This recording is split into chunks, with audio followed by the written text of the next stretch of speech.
I want to start with a question that feels a little, I don't know, a little aggressive. But I think it gets right to the core of how we all operate. Okay. If you want to live a full life, and I mean a life that is successful, impactful, resilient, the whole package, what's your immediate gut instinct on how to get there? Oh, that's easy. The modern instinct, and honestly just human nature, is to get moving. Right. We think, I gotta identify the problem, grind, hustle, solve it. Action is the antidote to anxiety. Exactly. It's this obsession with doing.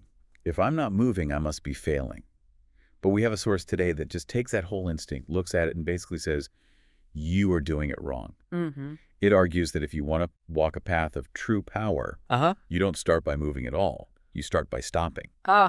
Completely. It is an incredibly counterintuitive idea. We're doing a deep dive today into the teachings of Watchman Nee. Specifically, we're looking at a transcript titled, Watchman Nee, Are You Doing It Wrong?, which really unpacks his classic framework from the book The Normal Christian Life and his study of the book of Ephesians. And this isn't just, take a nap and you'll feel better. This is not self-care in the spa sense. No. This is a structural argument about reality. The source frames life, well, specifically the spiritual life, though I think the psychology applies really broadly, as a strict order of operations. Right. Think of it like a mathematical formula. If you get the order of operations wrong in math, the answer is just wrong, no matter how hard you calculate it. And the formula Nee presents is sit, walk, stand. Sit, walk, stand. And the core argument here, the thing that I think trips everyone up, is that most of us, especially high achievers or just people trying to be good, get the sequence totally backward. We try to walk to, perform, to do, before we've even learned how to sit. And that one misstep, according to this text, is the root of burnout, frustration, and failure. So our mission today is to figure out why trying hard is described here as the quickest path to failure, and why this source claims that resting is actually the hardest work you will ever do. Which just sounds ridiculous on its face. It does. Resting is easy. I can rest right now. Well, physically, yes. But the source argues that this kind of spiritual or internal rest is actually a leap into the dark. Okay, let's unpack that. Let's start with phase one. Sit.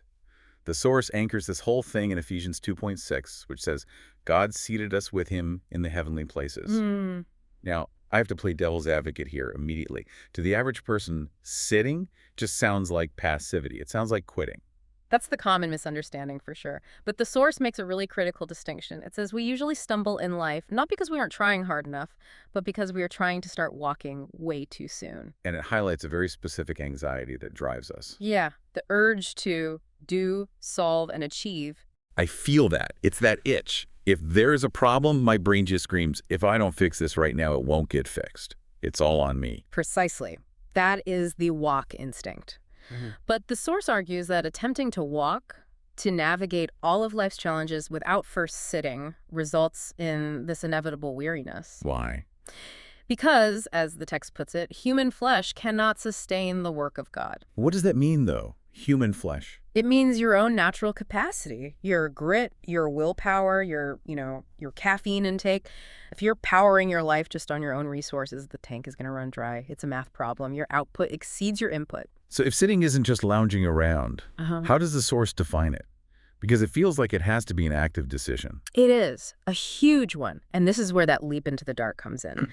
The source describes sitting as the active choice of giving up control. Which is terrifying. It is terrifying to the ego. The transcript has this beautiful, almost haunting line. It says, we become restless because we fear losing control, as if the reins of our life could be better managed by our trembling hands than by the God who created us. Our trembling hands. Wow, that is such a vivid image. It really captures that feeling of just white-knuckling through life. Yeah. We're holding on so tight because we're terrified that if we let go for even a second, the whole thing just falls apart. Exactly. And sitting in this framework is the act of prying your own fingers off the wheel. It's an internal posture. The theological basis Nee provides for this is that Jesus has already done everything. The work is finished. The work is finished. He is seated. So in this worldview, resting implies trusting in a victory that has already been won, rather than struggling to win a new one. That's a massive shift in mindset. Usually we think, I need to fight this battle to win. This says, the fight is over, sit down in the winner's circle. Exactly. And this is where the source makes a really insightful connection to burnout. It asks a pretty poignant question. Have you ever felt tired even while you're performing seemingly spiritual or, good tasks? Oh, absolutely. Yeah. You're helping people, you're volunteering, maybe you're just trying to be a really good friend or partner, but deep down, there's just this heavy grinding burden. It's like you're wading through mud. The source argues that this fatigue is a symptom of skipping the sit phase. You're trying to do the work of the walk using your own energy because you haven't actually settled into the sit. You haven't accepted that you don't have to prove anything. You're working for a position rather than from a position. That's the key distinction. Working for approval versus working from approval. So sitting is the foundation. It's the internal state of rest. Yeah. But, and here's where the rubber meets the road, we can't just sit forever, right? We don't live in a monastery. We have jobs, families, conflicts. Correct. The source is very clear that sitting is not the end goal, it's the source of power. Which brings us to the second phase, walk. The source references Ephesians 5:8 here. Walk as children of light. Now, usually when people hear walk in a religious or ethical context, they think of behavior modification. Don't lie, don't cheat, be nice. A set of rules. Right. And while that is the visible surface, the source defines walk as something much deeper. It says walking is the practical expression of a heavenly position. Okay, unpack that. What does that look like on a Tuesday? It means your actions aren't just you trying to be moral by sheer grit. They're the overflow of that rest you found in step 1. The text says, sitting is not the end. It gives strength to walk. But the source is also very, very realistic about the environment we're walking into. It quotes the scripture, "The days are evil." It doesn't paint a rosy picture. It talks about constant conflict, the pressure to please the world versus God's will, and specifically, the temptation to defend our rights. That is a big one. We're conditioned to think we have to fight for what's ours. Don't let them walk all over you. Defend your reputation. But the source frames the cross not as a symbol of power in the way we usually think of it, like a sword, Yeah. but as a symbol of divine surrender. Yeah, it says we learn to love when we are hated and forgive when we are hurt. And here is where it gets really interesting, because up to this point, this could all sound like, abstract philosophy, just surrender, it'll be fine. Right. But the source shares this incredible anecdote attributed to Watchman Nee about a rice field in China. And I think this story just perfectly illustrates the difference between just doing right and true walking. I love this story. It's so tangible. Okay, so here's the setup. There's a Christian brother in China who has a rice field on top of a hill.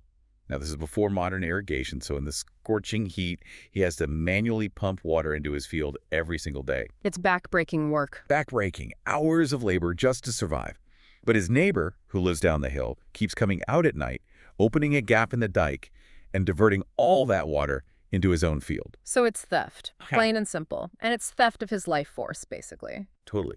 So the Christian farmer is, rightfully frustrated. He tries to do the right thing. He prays about it. He tries to be patient. He patches the dike, pumps the water again the next day. He doesn't go down there and, start a fight. He endures it. He's following the rules. He's walking in a moral sense. But the source says he felt poor in spirit. He wasn't happy. He felt like a doormat. There was no joy in it. Because he was trying to endure it with human patience. He was gritting his teeth. I will not get angry. I will not get angry. And that is exhausting. So he goes to another Christian mentor for advice. And the advice he gets is it's shocking. The other man tells him, if we only do what is right, we are poor Christians. We have to go beyond what is right. That is the key phrase right there. Right is justice. Right says that water belongs to me. But the walk described here, it calls for grace. So the farmer changes his entire strategy.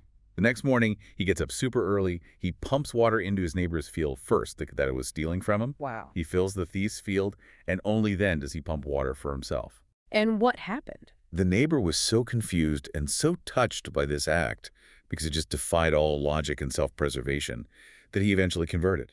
That is the definition of walk in this context. It involves a radical difference in lifestyle. Justice says, stop stealing my water. Grace says, here, let me help you water your field. You can't do that. You can't manufacture that kind of reaction out of just willpower. No way. If I tried to do that on my own grit without that internal sit phase, I'd be resentful the whole time. Yeah. I might pump the water, but I'd be slamming the pump handle down, hoping he feels guilty. Exactly. You'd be seething. And that's why the source emphasizes the order. You cannot walk effectively unless you have sat. Unless you are so secure in your position, so rested in the fact that you have everything you need spiritually, you can't afford to give your water away to an enemy. You'd be too scared of running dry yourself. That connects it perfectly. The external radical action is only possible because of the internal security. If you think you're empty, you hoard. If you know you're full, you give. Precisely. But the outline doesn't stop there. There is a third stage, and the source suggests this might be the most challenging one of all. Stand. Or sometimes it's translated as remain or abide. This draws from Ephesians 6, the whole armor of God passage, and John 15, the famous passage about the vine and the branches. If sit is the beginning and walk is the expression, then stand is the endurance. It's the proof of the previous steps. It requires constancy. The source uses the phrase, dying to self daily. To explain this, the source uses the analogy of the oil from the parable of the 10 virgins. Right. For listeners who aren't familiar, this is the story where 10 women are waiting for a bridegroom. 5 have extra oil, 5 don't. When the groom arrives late, the 5 without oil run out, and they miss the party. And the source points out that the oil here represents spiritual capacity. And the crucial insight is that you cannot get that oil in a crisis. You can't borrow it. You can't borrow it from someone else at the last minute. It has to be accumulated over time. That's a scary thought. It means you can't just cram for a spiritual crisis like it's a final exam. No. You can't fake depth when the pressure hits. The source says this capacity comes from the day-to-day intimacy of abiding. It warns against trying to force the growth of a tree by pulling its branches. Right. We want instant results, instant patience, instant peace. But those are fruits. And fruit is a byproduct of connection, not effort. You don't see an apple tree straining and grunting to produce an apple. It just hangs there, connected to the roots, and the apple comes. There's another story in the source that really hit me hard about this standing. It's about a man facing financial ruin. This is a powerful example of what standing looks like when the walk gets impossible. You know, when the water runs out and the neighbor isn't converting. So this man invested everything he had. The business failed. He lost it all. He felt completely abandoned. He's crying out, "Why, Lord, I trusted you. I did the sitting. I did the walking." Which is a very human response. We tend to operate on a transactional basis. God, I gave water to my neighbor, so now where's my reward? We think trust guarantees success. Exactly. But it didn't. For weeks, he just wrestled with this. But then, in prayer, he received a simple phrase, I am enough. I am enough. And the source says his circumstances didn't improve immediately, the money didn't magically reappear, but his perspective just shifted. He found peace because he realized that Christ was sufficient regardless of the loss. And that is the essence of standing. The source makes a pretty provocative claim here. Success in this life is not achievement. It is conformity to Christ. That's a tough pill to swallow for our culture. Oh yeah. We want the comeback story where he gets double the money back. We do. We want the ROI. But the argument here is that sometimes being stripped of everything is the only way to learn that the foundation, the sit, is actually unbreakable. You stand your ground not because the storm has passed, but because you are anchored. It changes the definition of safety. Safety isn't the absence of storms, it's the presence of the anchor. And if we connect this to the bigger picture, think about the resilience this creates. If your well-being depends on your bank account or your reputation, which are all things involved in the walk, you're fragile. They can be taken. Those can be taken. But if your well-being depends on a position you've been given that can't be taken away, you can stand through anything. So bringing this down to earth, what does this mean for us, like, practically? The source uses this great analogy of a lamp and electricity. Yes, it's simple, but it's really accurate. A lamp can be perfectly designed, beautiful brass, expensive bulb, but without a connection to the current, it cannot shine. It's just an object. It's just an object. A person cannot be light without that connection to the source. It's not about trying to shine harder, it's about plugging in. And this impacts our relationships too. The transcript talks about moving from criticism and judgment to grace and compassion. It mentions those unspoken words and glances that hurt. We've all been there. The passive-aggressive silence at the dinner table, the heavy sigh. Standing means allowing that connection to transform even those small moments. Instead of reacting with our natural defense mechanisms, we react with the fruit we mentioned earlier, patience, kindness. But again, and I feel like we have to keep hammering this because my brain keeps wanting to skip to the end, only if we get the order right. That is the expert analysis here. You absolutely cannot do these out of order. You cannot stand against a storm if you aren't walking in reality, and you cannot walk in reality if you haven't first learned to sit. It's a cycle. Let's just recap it for everyone. 1, sit. Rest in what is already done. Yeah. Stop trying to earn your place. 2, walk. Live out that rest radically. Give water to your enemy's field because you know you have enough. And 3, stand. Endure the losses and the long waits, knowing that the connection itself is the real prize. And if you try to stand without sitting, you're just being stubborn. If you try to walk without sitting, you're just busy. The power comes from the sequence. It's funny, we started this by saying the antidote to a frantic life isn't working harder. And after going through all this, it's so clear why. The source really drives home that we are trying to use human fuel for a divine engine. And that engine runs on rest, on trust. Before we wrap up, there's one final thought in the source that I found really beautiful. It's about the fruit. We touched on it, but the specific line was, the fruit is not for us, it is for others. Yes, that stopped me in my tracks too. We so often think, I want peace so I can feel better. Or I want patience so I'm not stressed out. Right, it's self-help. But the source argues that the tree doesn't eat its own fruit. Your patience is for the person annoying you. Your peace is for the person in chaos next to you. So the goal of this whole deep dive into the spiritual life isn't just self-actualization. It's ultimately to quench the thirst of those around us. That loops right back to the rice field. The farmer's peace wasn't just for him, it was literal water for his neighbor. Exactly, it flows outward. So here's a provocative thought to leave you with today. The source defines success not by what you possess or achieve, but by conformity, by how much you look like the source you're connected to. So the question to ask yourself is, are you trying to row the boat, or are you willing to just raise the sail? Resting is trusting, surrender without holding anything back. That's the sail. Stop rowing so hard, the wind is already blowing. That's the challenge. Thanks for diving deep with us today. Ideally, we'll all find a little more time to just sit. See you next time.